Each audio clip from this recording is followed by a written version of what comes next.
I loved my big book series. My big book series is all about big books, and it's always the big book of something beginning with B. So in English, it's the big book of the blue, the big book of bugs, the big book of beasts, the big book of birds, the big book of blooms. But basically, people translate it into different languages. However, it's something that as a child, I would have loved to have a very large book which you can return to again and again, and you can read it horizontally or vertically, and I wanted to really play with the format, and I wanted to make the information within the picture, so everything is within the images. So it's fun because you're sort of swimming or walking in the forest or something, so the reading is part of the journey. And blue is my favorite color, so this is one of my favorite books, but they're all stuff that as a child I would have loved to know more about or explore, so it appealed to the sort of inner child in me.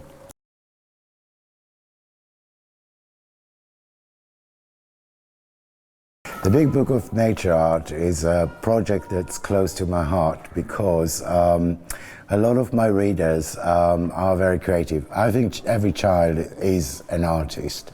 Children like to express themselves and they don't have any rules, which is great. So they are not shy and they will do different things and express themselves individually, and I love children's drawings, but the Big Book of Nature Art is about making some of the creatures from my books using nature, as in leaves or pebbles or twigs or petals or seashells, all the stuff that we collect from nature that's free. And children love to collect. So, and using products that are packaging, cardboard, paper plates, anything that can be recycled.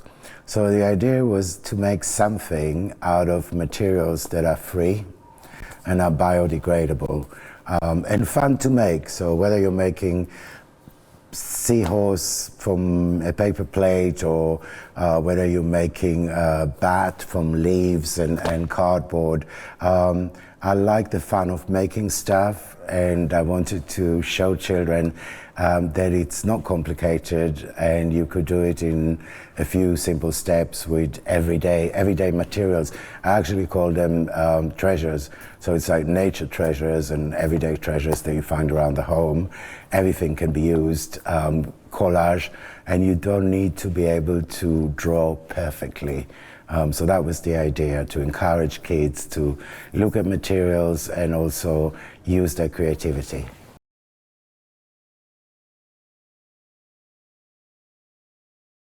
The art projects, basically they had to be simple, so they're never more than 4 steps. They had to be from materials that anybody can source, so it's nothing that you need to buy or something very rare.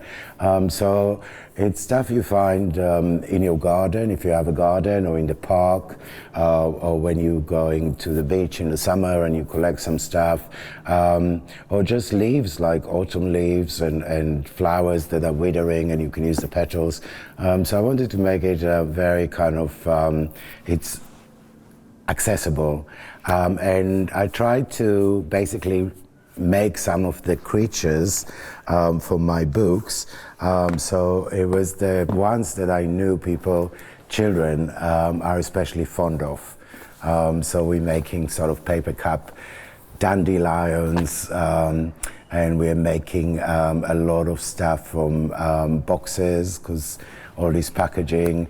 So it was, I thought if I enjoy it and it's fun and children can recreate it, then let's do it.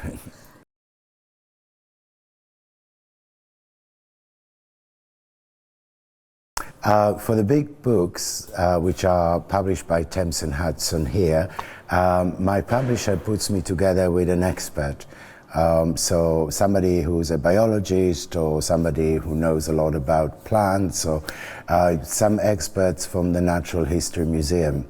And they have to check that everything is factually robust, meaning they don't just read the text, we also look at anatomy, and in the case of the Big Book of Bugs, the expert actually counted how many legs per each bug, and there's thousands in the book, and she counted, and she would send it back and say, Yuval, you can't have 5 legs, it's got to have 6 or whatever. So everything is researched, and sometimes I use experts. I tend to look at things in detail, so I think everything in nature has a pattern or a certain palette that's very special. So when I look at leaves, I look at the veins, and when I look at pebbles, I can see ripples and lines. And I think children, especially, being the height that they are, they look at the world in this way. They still notice things that later on as adults we maybe overlook. So I kind of go back to sort of look at the textures, look at the patterns, look at the colors, and try and recreate it. So Mother Nature is really, I think, the best designer and great inspiration for my books.